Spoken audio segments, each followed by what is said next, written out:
Well, welcome everybody to the Transposition Podcast. So glad you joined us today. I am here with Zack Kibodeaux of the band Blue Water Highway, and man, I am honored, Zack. I am I guess you'd say a recent fan. You've been going at this now, how many years with Blue Water Highway? About 10 years now. 10 years. Nice. Yeah.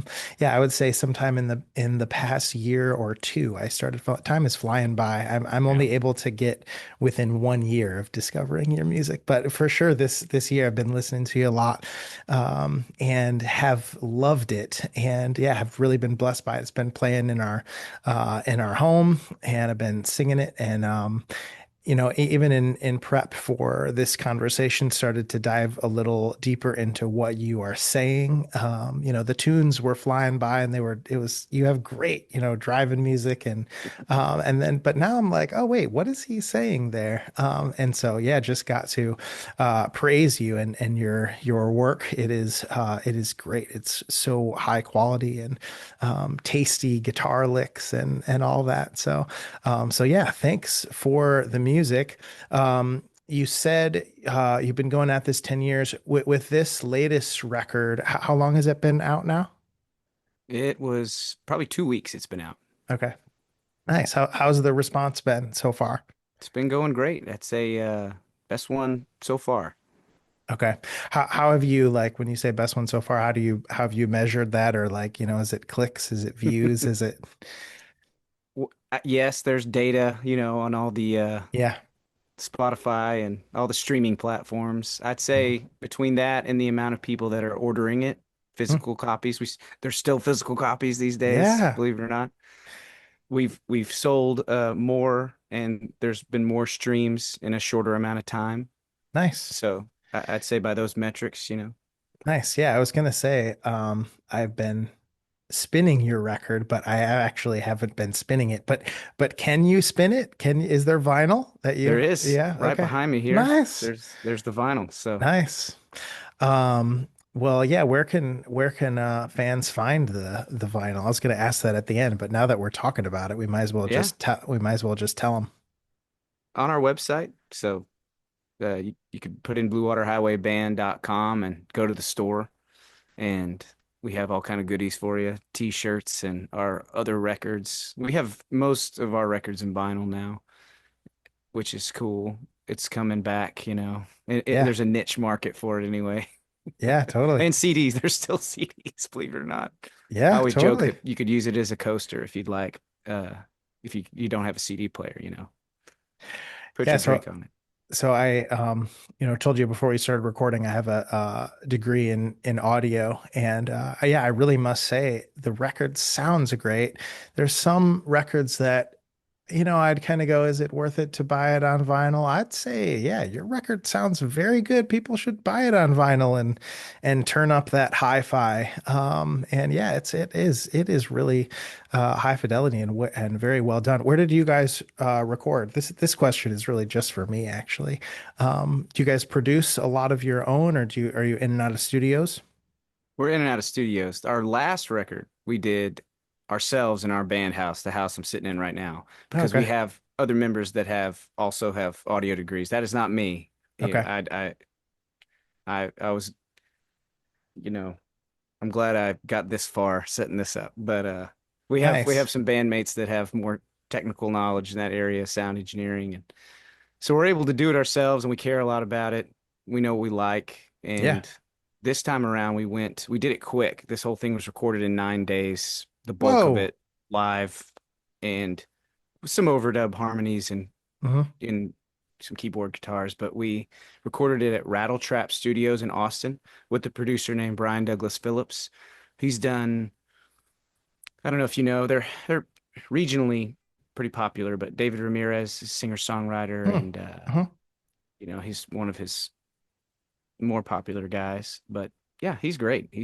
I've always loved his work, and so we finally got a chance to work with him, and he engineered it, recorded it, and mixed it, and so you got to give Dude. him credit for that. Nice. Yeah. Shout out.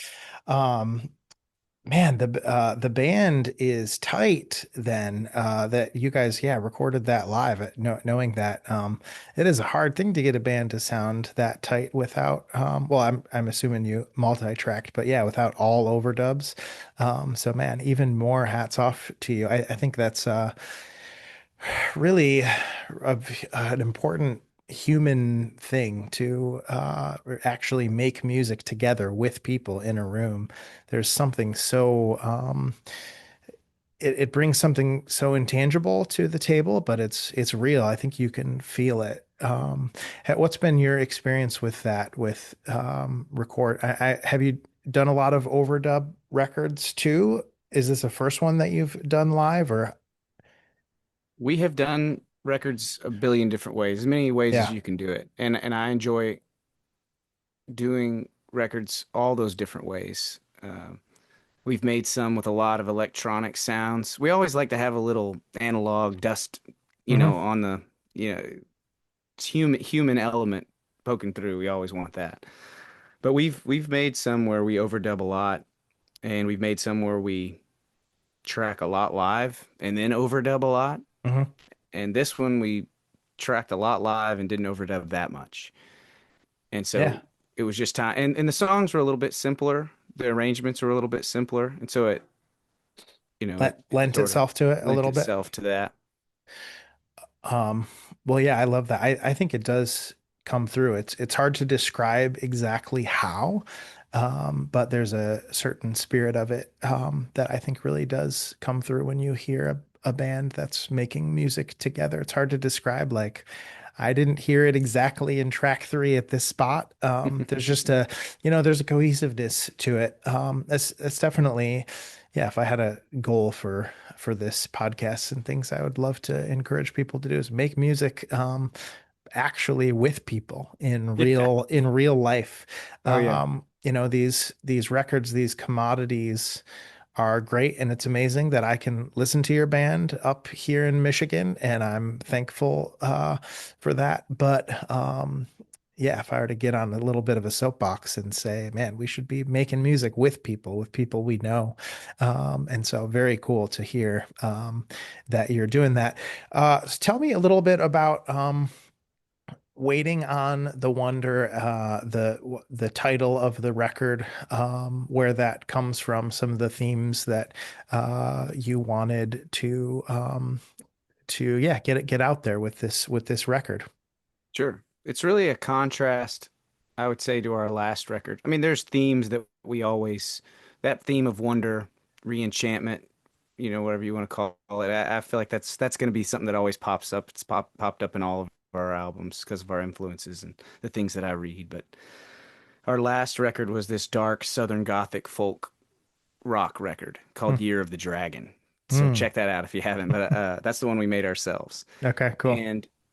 And we were just in that, that dark Southern Gothic land for so long that I thought, all right, this next one's got to be sunnier. And so sonically, Yeah, it, it's day driving music. It's more like yeah, hanging out by the river, by the pool, whatever what have you. It's a summery yeah. That kind of. for that you nailed it with the first track, "Summertime." Right, right. You On the got nose there. there. Yeah, But lyrically, thematically, it's definitely that wonder re-enchantment. There's some miracle songs on the record. There's some just uh, light peeking through the clouds. There's yeah, the embracing the joy and wonder of life, definitely a theme of this album. nice. Um, okay, so one of the reasons I especially wanted to connect with you is the role that C.S. Lewis has played in your art making, in your songwriting. I mean, I can, um, on X, I think you even mentioned how meditation in a tool shed was involved in this the themes I guess but I'm so interested in the ways that C.S. Lewis has been still today speaking to artists and to musicians that will always be a theme of this podcast and so um back way up if you don't mind, and it sounded like he played a significant role in your life. Yeah, what was that? What was that role that he played? How did you discover him? And Friend of mine gave me a copy. I think God speaks to me a lot through books, Mhm. among other things, but it seems to be the things I read. Um, a friend of mine gave me a copy of Mere Christianity when I turned 18, Okay. and reading that definitely changed my life. Around that same time, other books kind of came into my life. I was reading Lord of the Rings too, and Hmm. a philosopher named Peter Kraft. But that contributed in a major way to conversion, really making the choice in adulthood to really try and live out the Christian faith. But and that was back when you were 18. Were you would you say you were agnostic, atheist, or not, didn't really know, or Yeah, agnostic maybe for a short time, maybe through college, in that I was just trying to figure out where what was true, I was seeking after it. yeah. And but I had a great foundation, my family, very loving family, old school values, but we had stepped away from the regular practice of going to church, and but it was also I was definitely encouraged in that direction, but it was very much a go out and you find out what you think is true. So it was a very college experience, and maybe that the old fashioned college experience in that way. Maybe I tested things, Hmm. and through things that happened in my life and the things I was reading. By the time I finished college, I had definitely settled on wanting to go deeper in my faith and an awareness that I believe that was the truth. And it changed my life, my practical, obviously. I mean, the way I was living, uh, the joy that I found and hope and everything that comes along with being a Christian. So, and it changed the way I made music. Uh, C.S. Lewis and Tolkien particularly uh, changed I don't know, affected my imagination, Yeah, my it's a great way to approach to say it. making art. Um, and I'll say that we've never been a Christian band. And I've never shied away from the fact Hmm. that we were Christians, Hmm. but I didn't really want to I wasn't making praise and worship music, Hmm. Hmm. and I don't have any problem with that particularly, but that's not what we were doing. Hmm. And I read something from C.S. Lewis. It may be Tolkien or Lewis. I can't remember which one, but it said something like, "You're the first job as a Christian artist or a Christian anything is just to make the thing you're doing good." Mm. Yeah, totally. And So that important. that resonated with me because to me, so much of it was, I don't know, it cheapened it. Whether it was movies or music or whatever, I was kind of turned off by that and Hmm. explicitly making everything explicitly uh I don't know I don't even know how to say it, but Yeah, it's well, you get where I'm there's a way going. yeah, there's a way to dishonor God still by yeah, maybe the lyrics are good and true, and they must be. It's not a that we should exchange good lyrical content that's explicitly Christian for good musical content, but there's still a way to um yeah, dishonor God, I think by, I mean, simply we can make it as simple as, yeah, not singing in tune. Um, Yeah, right. uh, not as good. Yeah, yeah, yeah. But there's all sorts of things that are like that, the quality of music. This is the world that the Lord has made. There's so much order and beauty in it. And so yeah, as we reflect who he is, we tell story through lyrics and through explicit words, but we also tell that story by other means as well. And so yeah, great songs. That is a Christian thing. believe it or Right. believe it or not. It's not only a Christian thing, but it is also a Christian thing. I don't know if that captures some of what you were after there, but No, absolutely. The craft itself has to be solid, and then from that, the realm I guess I was trying to live in was it's hard to explain because we have Christmas albums, we have like a jazzy, loungy Christmas with all the somewhat secular Christmas songs in it, and we also have like an Advent record that's very explicitly mhm. Oh, very cool. a Christian Christmas album. It's very folky and spooky and haunting and everything you'd expect from Advent type music. So that's what that is there. And then we just write about normal experiences and, Yeah. then it's going to be that. But yeah, you do it like when I was listening to some of the lyrics, I sense a hopefulness that does to me at least comes across in a very explicitly Christian way that I feel like I can really sense that there is a real hopefulness. I think that's a mark that is distinctively Christian, even when you're not quoting direct scriptures. I feel like I can, and I have some questions um, along those lines about this record. Maybe we'll get to in a second, but still just kind of backing way up to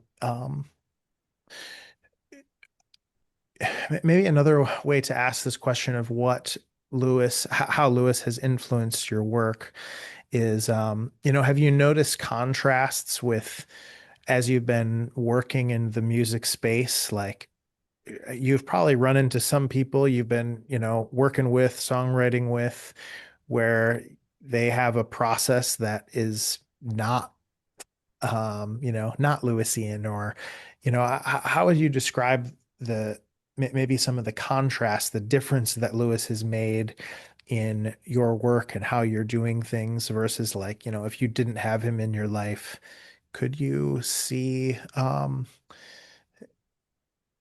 could you notice it going a different way? Does that make sense? Sure. No, I think another one of my favorite authors in college was Hemingway. Okay, right So on. there's a contrast right there. I mean, Yeah. I think if I would have only, and there's a lot of things I love about Hemingway, um, his style of writing and even some ways he gets really truthful about parts of the human experience. But obviously, he wasn't a Christian, and so it it it comes out very bleak. Hmm. And Hmm. life can be that way, of course. Hmm. But you definitely don't. Flannery O'Connor is that way too, but you don't finish her books with the same feeling you get if you've only read Hemingway for Hmm. forever. I mean, sometimes I feel like you get, man, that's just Yeah. now I feel despair all Yeah. the time. Totally.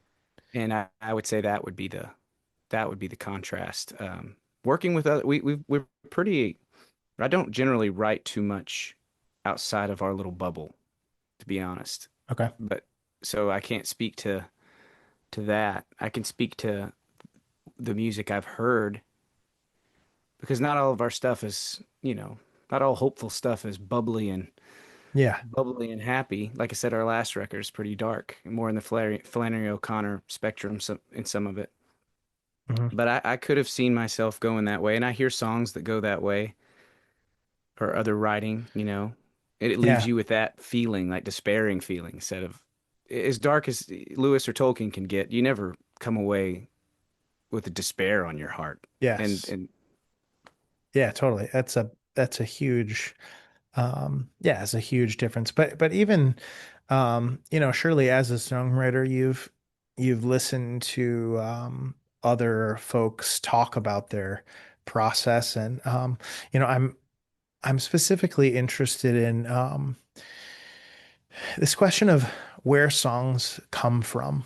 Um, they seem to. Well, yeah, they seem to come from outside. Well, you know what? I'll even back up and we'll say some people think they come from inside you. Some people think they come from outside. In our last on our last episode, I talked with my friend Drew about the muses, and how people would imagine inspiration coming from above them. Um, Now it does seem like there's this impulse to be inner, to look within, look for inspiration there. And I do think that that is connected to some of the despair.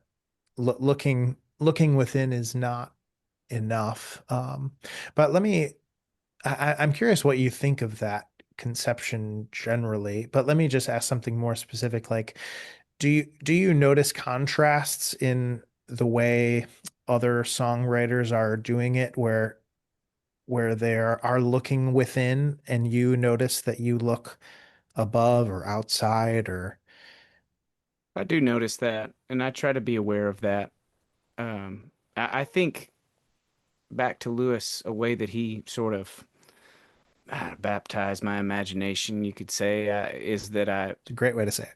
yeah, I think, well, I was born when I was in the time period I was born, so I already got all the materialistic Hmm. view of the world that we're just born into, right? But I think I definitely had an attraction and a belief in a sacramental way of looking at the world, symbolic way of looking at the world Hmm. that Lewis I think had, and being a medievalist, they certainly had that, uh, and so I think I definitely I would in my imagination would certainly think it was God or an angel or you call it a muse, whatever you want from out Yeah. Yeah. is where I'm getting that. I absolutely think that way, and I Yeah. try to look, there. But yeah, it's gonna part of it's gonna be you. I mean, this gets into realms that I'm not qualified to talk about, but there's your subjective experience about things, and there's the objective, and that there is a road going between those two things. Hmm. But no, I do not subscribe to the purely subjective turning inwardly. Like it doesn't, that wouldn't make any sense to me. That wouldn't resonate with me. I'd want to write about believing there is truth, right? Hmm. And then there's how you feel about it, and wrestling with your experiences against all the, against that. So Hmm. Yeah. Yeah. It seems like a big contrast there to me. I've been just thinking about that uh a lot. And yeah, again, I do think it's related to this sense of despair. There's some wisdom in me. Well, man, I don't know. When I look within myself, I tend to actually, maybe this is depressing, but I tend to find not much there. Like, and actually, the good things. Yeah, I mean, now when I see if there's anything good in me, hopefully I should just boast in Christ. If there's anything good in me, but when I look and find me, it's usually not so pretty actually. And it makes sense that some of those, yeah, that a lot of our art today is despairing. Um, hmm and, um, and that I think is something that we can, even, even in, yeah, non-worship music, I think that there can be a very real sense of hope. And so again, just want to praise your work because I think that really comes across that there is this very real sense of hope in your work, even though it is honest about I've gone back into your discography a little bit. I listened to the song our friend Annie Crawford tagged me in, The Alchemist. And yeah, there's some dark vibes. There's some searching within, you might say. And hmm yet in the end, there's a turning outward and a looking upward. Um, and in many ways, that can be a signpost for people to not despair and to look up. So yeah, Yeah. good on you. Oh, thanks. There's another song off our first record called Greytown, which is taken from Lewis's Great Divorce. That's the town they go, he takes the Yes, bus yes, ride yes. down. Yeah, yeah. It's loosely based on that, but that's definitely struggling with a bout of sadness, depression, whatever you want to call it. Um, and that struggle's in there. So Hmm. I suppose that's describing how you're feeling at the Oh moment, but yeah, totally. it's definitely maybe in the tradition of a psalm, right? Yeah, Like you're yeah. I had bringing that. that to God in the song, and it's a prayer in that way, trying to get out of it. How what's the truth about how to handle this? Can you help me here? That kind of thing. Yeah, the Psalms. I had that. Yeah, same thought you just had. I think at the same time, the Psalms are such a good model. Um, there is this. There is still a looking within, and staring at even their situational.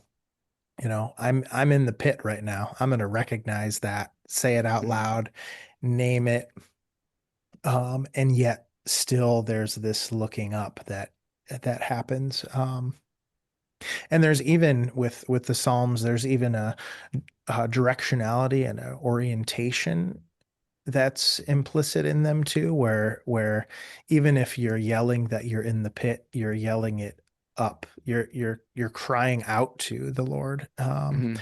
And that I think is a very real type of hope as well, even if you're still in the pit. It's not even that there has to be perfect resolution. I think that is a serious problem of Christian art today is like, well, I need to tie the bow on the end of every song. Yeah, yeah, yeah. And no, I mean, yeah, I love eschatology, and in the end, everything will be right. But also no, like Right. that's just not necessary. Yeah. Um, but yeah, at the same time, you also have this very real despairing thing, which is not looking up, only. What would you say about this? There's another way I feel like I've really accomplished something when I've written a song where I describe an experience, my experience of something, or uh, if I, or hopefully it's a universal experience. But if I think I've described that really well, I really feel like I've stumbled across like, okay, in my own little way, I've described a truth of the world and presented it a certain way. Mhm. Like I had a song off the last record called Old School. My dad was a cop, and growing up, I wanted to write about that dynamic that was in our family. Mhm. And it took me a long time to do that. It's always that way with something really close to me. Like I have to hit it from a different angle. It can't be too things that Mhm. are too close. You want to keep covered in a way, like or Mhm. else it gets just Yeah. weird and cheap. Yep. But I wrote that song and I felt a real sense of, okay, that's how I wanted to describe it. That's Hmm. there's,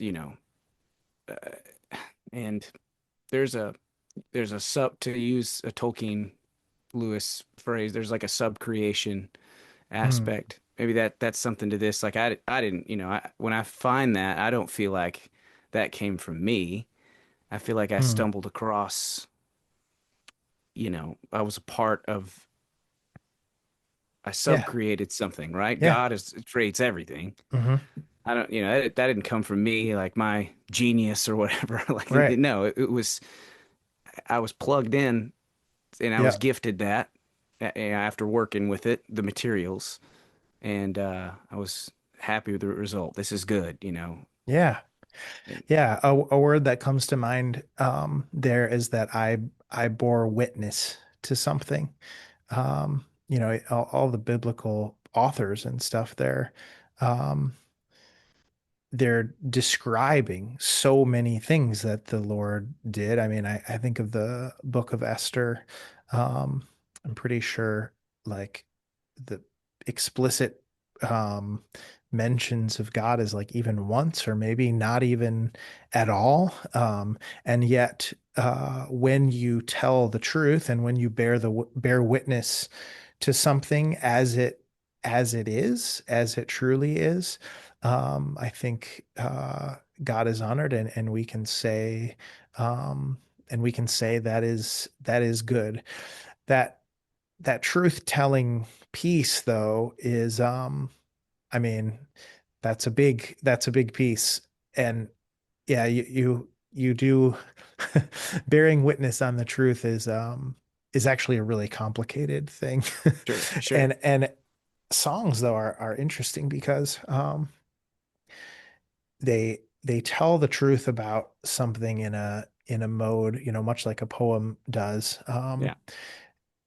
That is, well, it's not forensic. You don't go through, and you didn't, when you wrote the song about your you said it was your dad who was a cop. Hmm. Um, you didn't just write, maybe you did, hopefully this isn't in there, but but yeah, just write war blue outfit. Um, I mean, you didn't just go throughout his day describing random things. You had to find a way to capture it in a different mode to tell the truth and to bear witness about something. Mm. Um, but it does it in a way that's, yeah, not forensic. It's using this language of beauty and music to try to um, try to, yeah, tell the truth about something. Yeah. Um, Songwriting is always a weird one because you talk about music, and I've heard you and Drew talk about music a lot, on X in your threads, and I think the writer in me is very very much interested in the lyrics, but mhm, also, I mean, I'm a musician. I love beautiful melodies and chords and progressions and all that goes into making music. And so there's music on its own, and then when you add, and it's always been this way, you add lyrics to it. It's an interesting combination. Is it poetry? Well, it's like, yeah, some of it could function as poetry, but also poetry has a music of its own and its lyrics. So you add music to it, the music supports mhm, hopefully the lyric. Even when the lyrics maybe not as good, if the mhm. music's really good, it can hide that a little bit or elevate the lyric. But hopefully, you want both to be great and it to be a perfect marriage between the two of them. Uh, Yeah. but yeah, it is. The music can do a lot of heavy lifting too. It's very, very, yeah, very interesting. 'Cause you're talking about, I don't know, two separate things that are together in one thing, but yeah. Yeah, I love yeah, I'm glad you brought Drew into the mix because Drew has helped me see that um that there's a music to the world, that there's a music to reality itself. And so yeah, when you talk about how the music supports a song, or supports a lyric, and hopefully they go together, I think that's actually the way that the world works. Like there is a song around us even now.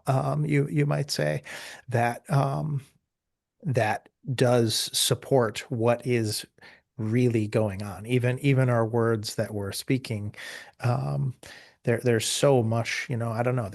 Right now I'm looking at across my desk. There's a plant that the Lord made that's ordered and beautiful, and there's a songness to that that is actually playing a role even in our words. That's the what Lewis in The Magician's Nephew, he shows that the world is sang into being, Right. and that's one of my yeah that's one of my favorite images to remember. And so Him, yeah, in a way the songwriter is that is part of, I think, our witness bearing. That we are actually we are showing the world, I think, as it really is, by supporting the by supporting text with music. I think yeah. that's happening in the world.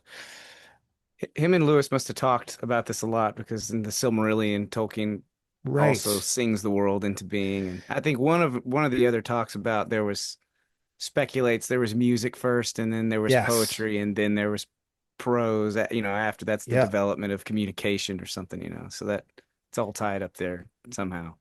Yeah. Well, and I mean, I might even make the radical claim that that's actually, What's how happening? reality Yeah, is. sure. And so, yeah, Lewis Tolkien, yeah, they talked, but also they might have just prayed and noticed that Yeah. this is how the world, um, yeah, this is how the world really is. Um, I, man, that was great. That was really helpful for me, the way that you described some of that. I wanted to just before, yeah, I wanted to ask specifically about a couple of songs, if you don't mind. Yeah. Um, so one is Play Louis Armstrong. Before I even ask this, what can you, because sometimes with songs you project things on them that aren't really there, and then there's kind of this, speaking of subject and object, there's this interesting relationship a listener always has with music. And so, when you ask a songwriter, what did you mean? Sometimes it like ruins it because it's like, I know. oh, I did, And I've uh, ruined it for people before. and it's totally fine if you do. But I do think it's important to, our so I do think a songwriter's intent matters, even though um the world is full of meaning itself, and sometimes a songwriter can say something that does actually mean something else, even if they intended it poorly. You might even say the Lord uses it, even if they Sure. meant it for ill or something like that. Um, but I also think it's important to know what. But yeah, if you wouldn't mind, tell me a little bit about that song and maybe things you would hope to communicate, or because yeah, I have some of my own perspectives on it. But let me give you the first word. Well, I don't have a lot of songs about songs, you know. Mm, It's maybe it's a pet peeve of mine when people have too many songs about songs or music mm, about music or writing hmm about writing or whatever. hmm But in that case, it's a little bit of that.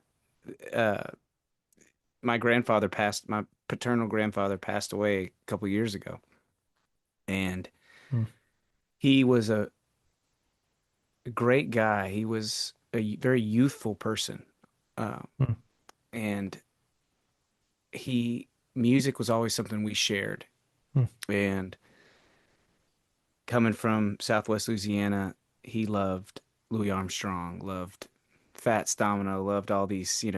He was kind of maybe the first rock and roll generation, or mm, or the early stuff. So he loved the old stuff, but also early rock and roll and Cajun music and all that stuff. And we would mm, get together, and he would always have a handful of songs. He'd always say, "Hey, play this. Let's mm, play Walking to New Orleans mhm, by Fats Domino. mm, Play Blueberry Hill, play all this stuff." And he would actually say that.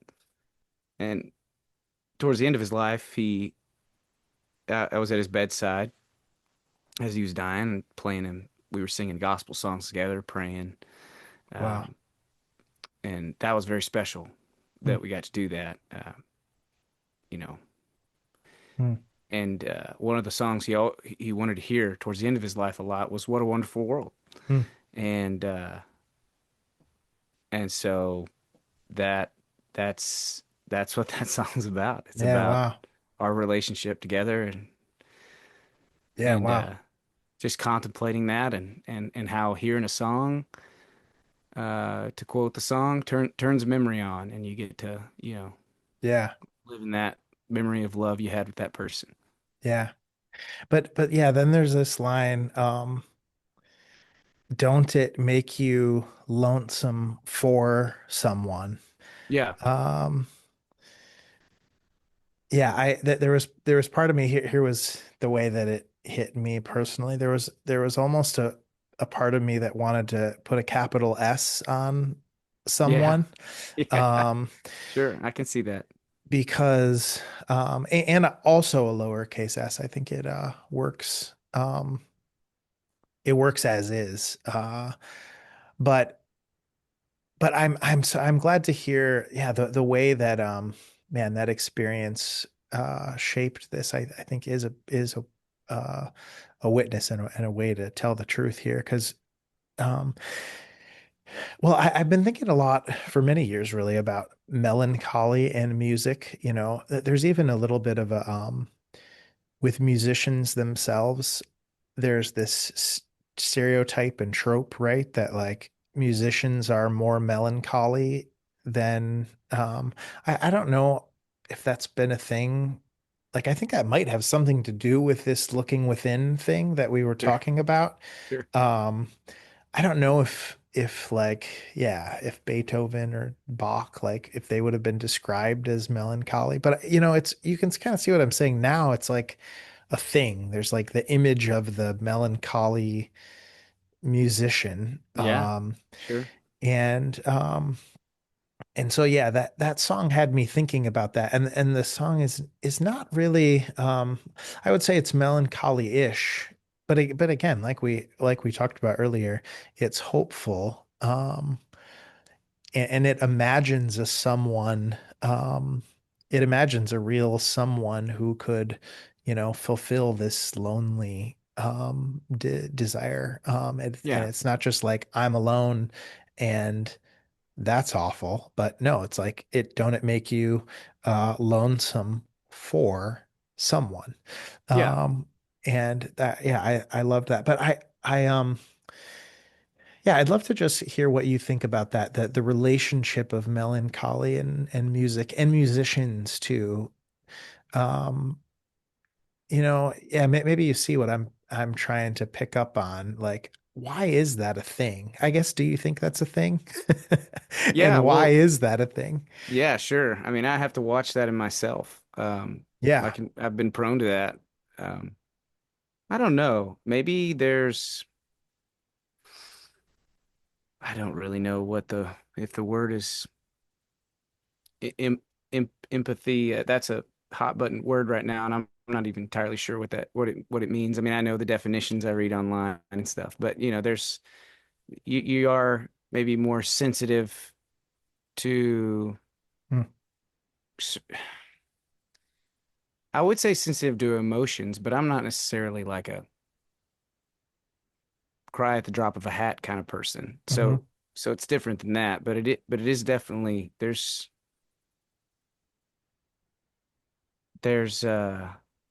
this is a tough one to unpack.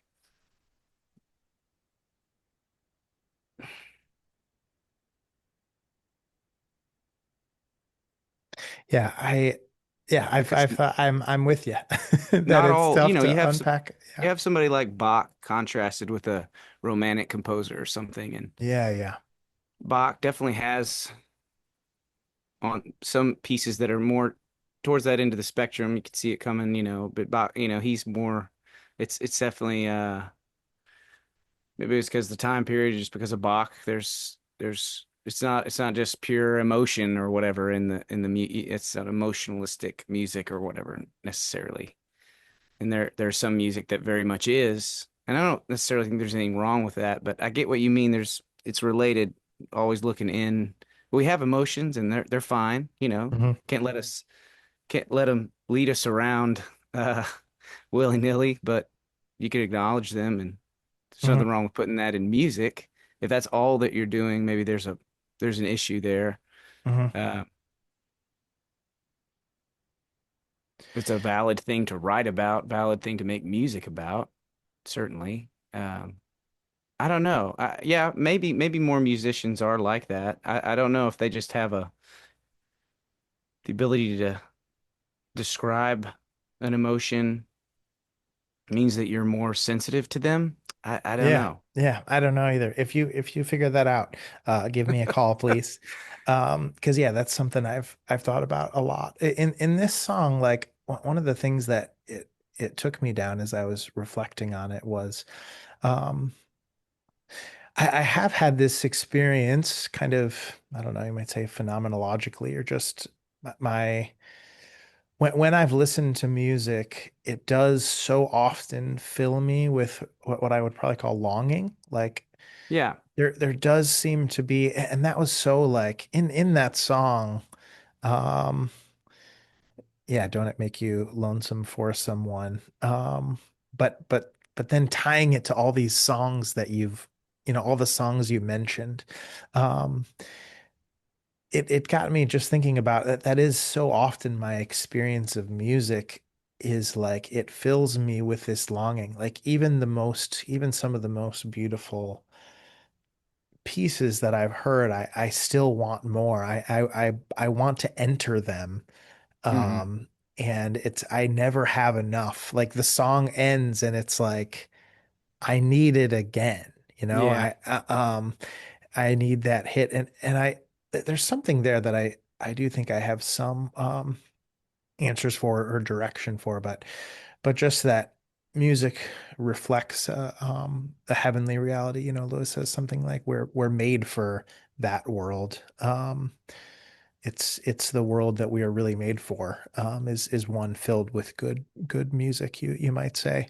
Yeah. He doesn't say it exactly that way, but you probably know the quote I was thinking of. He says, oh, what is it? I always botch it. If we find ourselves a desire for which nothing in this world can satisfy, the most simple, explanation is that we were made for another world. Made for another And world. Yeah. and It's like it's an Augustinian thing too, right? That our yeah, hearts are restless until they rest in thee. yes, Same thing. yes, totally. But then music seems to like turn on those desires. Like, Hmm. if I find myself coasting, through life and, just tasks, tasks, tasks, music seems to like heighten my awareness to those longings that I was made um, for another world. So I do think that is something, and musicians have to always be entering that world. I think Yeah. this is something of what you're talking about with emotions. Like they're forced to enter that realm, um, in some way and be heightened and sensitive, to those things that seem to be within music, Yeah, I more love that. more I readily. love, yeah, I love that. It's funny you wanted to capitalize that because the S in someone because not all members of the band have, we've been in a band a long time, and there's I'm the primary songwriter, but Mhm.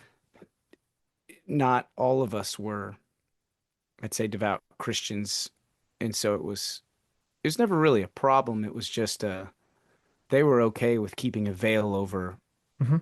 some of the songs too, because once again we weren't gonna be pigeonholed into a Mhm. Totally. quote unquote Christian band or whatever. And I think I remember, I don't know if I've ever said this, but there were some jokes early on by some of the members, like you better not be capitalizing some of those, Ah, leave it interesting. more open to interpretation because like the Greytown song I mentioned for our first album it's like a psalm. It's like I am absolutely talking to God in that moment. Yeah, okay. At least that's how I wrote it. Hmm. And many of the songs are that way, and then some of them aren't like this. But I see what you mean, and then there's that longing, the Sehnsucht, I guess what the Germans call it, like for a joy. It's a painful, but it's joyful, something Yes. you can't quite grasp in this life. But that there was God, and there was heaven in that relationship with me and my grandfather. That love was godly, Yes. and so Yes, longing totally. for longing for what that was, that is not here physically present Yeah. anymore, that I have hope will be there in Yeah. eternity, is that, Yeah. Yeah, I love thinking about how these lower things that happen, and the capital, or the smaller s someone can, uh also reflect a, uh capital S someone as well. They're absolutely. they're they're related things, actually. So this actually goes perfectly into, some questions I had about waiting on the wonder. Maybe even just comments actually. I love that song. But you specifically tagged us some Lewisian folks on X in that Yeah. one. You had referenced meditation in a tool shed. So I think right, meditation in a tool shed. Did you Yeah. mention that one? Okay. Yeah. So if you wouldn't mind you know, would you mind maybe summarizing meditation in a tool shed? I always am interested in uh, how, Oh man. I mean, just give us a sense of it. You might say, for Mm. those for the uninitiated, Well, and, okay. and then, Well, so, or just how it relates to that song. yeah. I'm just trying to set you up, I guess. Don't take too Yes. much pressure. Once again, I'm not a scholar, so but I try to reread these things and Totally. That's fine. understand them as best I can and let them inform the things Yeah. that I make. Meditation tool shed. He walks in a tool shed and he sees a beam of light and he looks at it. He could see it. You know, I guess you could say he's looking at it in profile, right? So he sees Mhm. it casting the light down on the floor, but then he moves into the light and looks along the beam as opposed to at it, and he sees through a hole in the tool shed the sky, the clouds, the trees, Yep. and he uses that as a lesson to say that, okay, here's where I'm going to get tripped up. Us modern folks look at the thing. Hmm. What does he say? I'm gonna mix it up with the Narnian. You know, a star is just uh, Yes. names all the Ju- gases. Like, well, that's not. You know, that's what a star is made of. That's not what a star is. Yeah, You know, exactly. a poem could better describe what a star is. You know, than you talking about all Yeah. its constituent parts. Yep. So it's the same thing. You look along the beam, and there's a process of enjoyment, I think he says in the essay. Enter into it, uh, Yeah. and here's where No, my you're nail language fails from me, my right? I'm no Lewis scholar either, but you're nailing it, just by the way. It's I've been waiting on a wonder, like Yeah. look, being open to the fact that there's there's more to life than looking at stuff. Like there's more to reality than just Hmm. Hmm. there's a supernatural element. There's a Hmm. meaning Hmm. to all this, right? There's Hmm.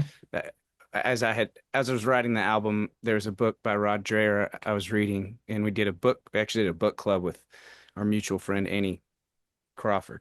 Nice. And the Oh, that's book so was cool. I'm Living in jealous. Wonder.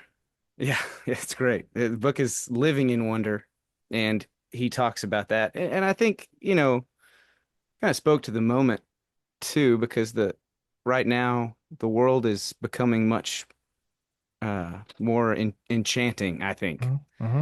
And in that book, they talk about there's good enchantment, but there's a dark enchantment as well. Like people Oh just yeah. they're more open to whether it's I don't know, miracles or UFOs Hmm. or Yep. psychedelics, all this stuff that is just a little bit beyond just materialist understanding of things, right? Yep. And so that absolutely influenced the the whole album. It influenced the song, and I think Meditation and Toolshed speaks to that. Hmm. Uh, there's even a So quote he says somewhere else, like, I believe in Christianity. What is it like? Believe the sun is risen. yeah. Yep. Through it, I see everything else. Yep. Yep. Oh, that's great. It's the best I can Um, do right now. yeah, no, that's great. Thank you, Zach. Way to go. Um, so, but then, so for people that haven't listened to the song, because what you described there, so deep, so meta, so this is philosophical, like, oh man. But for those that haven't listened to the song, it'll be interesting for me to tell them now that there's baseball imagery in Yeah. the song. Yeah. And so, yeah, for someone who now just thinks, oh, wow, what a deep waiting on the wonder, enchantment. Um, but but then there's this image that you give of a kid, of a young man stepping up to the plate, Yeah. with what do you say, hopes and dreams. What are the lyrics there? Do you remember? Things boy can carry and step up to the plate. Um,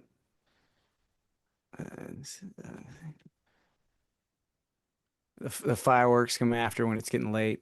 Lightning bugs in summer. Song on the radio. Just the feelings that. Okay, I got to back up and say that Yeah, yeah, that's we're all right. I had a dilemma making creating things because Mm-hmm. I love C.S. Lewis and Mm-hmm. Tolkien so much, Mm-hmm. and I'm in a folk rock band, Mm-hmm. Mm-hmm. and so how does one? I'm not I'm not gonna make. I don't think I'm gonna make Lord of the Rings in song. Yeah, totally. I have things pulling me in a bunch of And different directions, right? I have this Southwest Louisiana influence, and I love all this old soulful music, Americana music, American roots music. So how do I blend American roots music with these with with this imagination that I've gotten from C.S. Lewis and Tolkien, right? mm-hmm. And that's my way to do it. Like Yeah. that's how it comes out through me. Yeah. No, I love It's not that. necessarily going to be castles and things like of England. It's going to be filtered through an American Southern Totally. American lens. I love that you have accepted that, because the oh man, there's a lot of discussion about this. I think most people, so there's it's my opinion that there's a danger of LARPing. Yeah. Um Right. of and yeah, ooh, I like Lewis was actually so schooled in myths. He can do it because he was more steeped in mythology than I ever thought possible. Like after I read The Discarded Image, I just couldn't believe how much more steeped he was in his knowledge of that world. Oh yeah. So yeah, he was not he was very much not LARPing. He No. knows the myths, Yeah. right? We do not. We're catching glimpses of these things, but I loved that you brought the baseball because it was so the this world of wonder that you're seeing, it comes down to mundane moments still very much in our lives, and they're not it they can be described with knights and princesses and fairy tales, and I think all that's amazing. Hmm. um but man, I loved that you brought that image in because um well, what it represented, and this I think went those last two songs, to me, they go so perfectly together, because that longing, you when you said hopes and dreams, right? Is that did you use that language? Maybe I filled that in with a boy stepping up to the plate. Did I fill that Yeah. in? I think you may have. I don't know if I Okay, say those interesting. two words. Yeah. But you have I all do right, say now the I'm dreams. The now I'm dreams a gonna boy look can it up. carry. I do Yeah, say the okay. The dreams a dreams of boy boy can can carry. carry. Yeah. Okay. But that's what I'm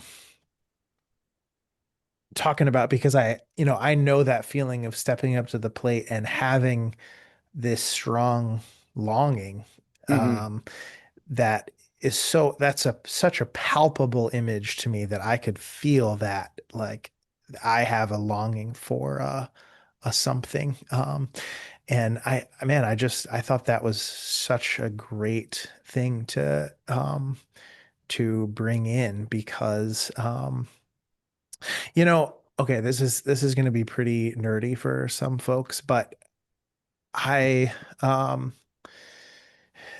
that waiting on the wonder, there's eschatology is the word I'm thinking of, that might be a little nerdy for some people, but um people think of eschatology as uh um I don't know, about the Rapture or the Left Behind books, or like when, the studies of the last things. But I think that it's also related to all of our longings, all of our hopes and dreams coming true, being totally fulfilled, no more tears. And so it goes all the way down, I think, to a child's longings for, it's not just that like we're gonna hit endless home runs in heaven. Yeah, yeah, yeah, yeah. That's ridiculous. But I will also say, in another way, I do think that we'll hit endless home runs in heaven. Yeah. I kind of mean that pretty seriously. Yeah, In sure. in that in that I don't know, whatever. If people want to laugh at me about that, they can. I'm laughing now, so I get it that No, it's I'm with you, man. a little funny to say it that way, but I mean the I mean our longings satisfied. Um, That's and right. we find ourselves waiting on that, but still in wonder of that. Yeah. And so anyway, again, hats off to you on bringing Thanks. baseball and yeah, Americana music and C.S. Lewis all together. So Yeah. um Yeah. I'm here for it.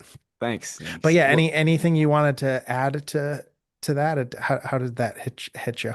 no, I mean, I love that. That's, you know, it's getting contrasted with our last record. I feel like I was doing the same thing. That is very much. I did go so far as to say to call that one Year of the Dragon, which Yeah. to me sounded like some, I don't know, CD's 80s cop movie or something. So it could still make sense with Americana. Um, and that record's doing the same thing, just in the darker knights and dragons way. Mm-hmm. In fact, that song about my dad, Old School, is very much the knight type of Mm. song on it, but it's a cop instead of a knight, right? So I'm constantly trying to do stuff like that, and in this case, instead of I, you know, eh, fairies, it's you know, it's baseball. Hmm. It's Yeah, through an American lens, totally. I and love I it. didn't invent that. There's a lot of great American. It's not necessarily like high art stuff, but I don't Hmm. make that. I'm not a high art. I'm in a folk Yeah, rock band. yeah, Like, totally. and so there's Field of Dreams, Sandlot, Right. the Natural. There are movies that convey that kind of thing. Just Yeah. we're talking Oh, about. that's great. So, want to wrap up here just in a little bit. Um, so we talked about where people can find your music a little bit. But I wanted to ask, are you going out on tour? Can people come and see you live? Yeah. Yeah, you can look up bluewaterhighwayband.com.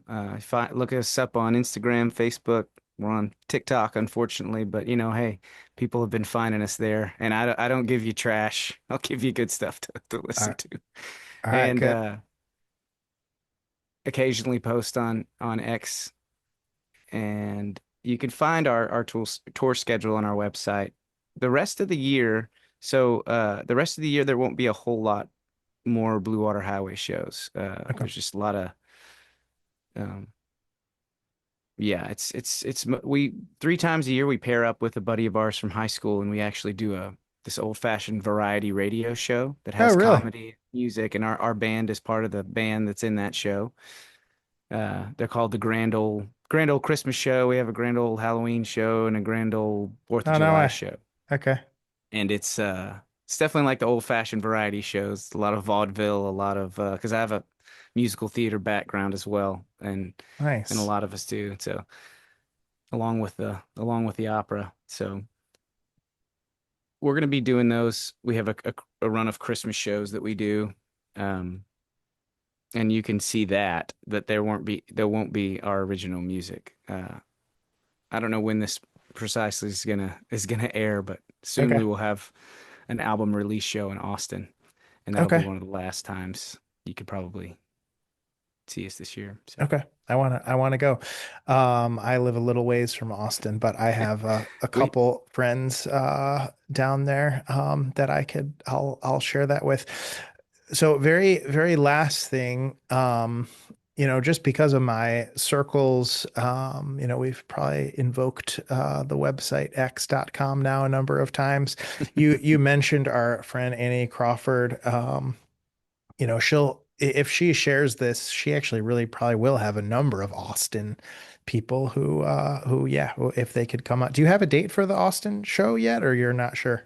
No, it's actually in a couple of days, so it's Friday. Oh, The okay. what would be the All September right. 26th, I We'll think. So see how fast I yeah, can I'm turn sorry this about around and get that. it out there. But hey, we'll see. If not, Maybe that's there'll fine. be folks that come. But yeah, there's a number of, just because of my circles on X. Annie Crawford is someone who I wanted to ask you about. You know her, and you had just mentioned that she had, meant a lot to you. I just wanted to ask, um, hopefully this will be a way to get her to share it, and then you'll just, the show will be packed. It'll be sold out. We're all after self-promotion here. But no, I did want to just ask how you came to know her, and you just said some things off, before recording, that I thought were just very sweet about the role that she's played in your life. And so I kind of just wanted to honor that and give her a little bit of a shout out as well. Yeah. Well, Annie is the C.S. Lewis in our lives around here in Mm. South Austin, I will say.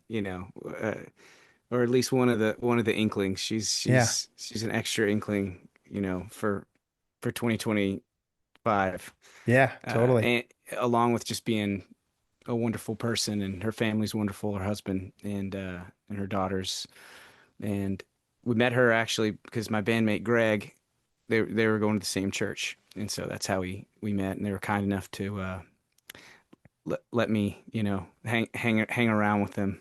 Yeah, And so they're just the kindest people. And I could all every time we're together, I could always talk to her. I'm sure I bug her, too much all the time, but yeah, I could always like talk to her for hours and hours till I can't have anything else because I always come away with a lot to chew on. And if totally. I have any questions, she has a wonderful way of you know, making it make sense. Yeah.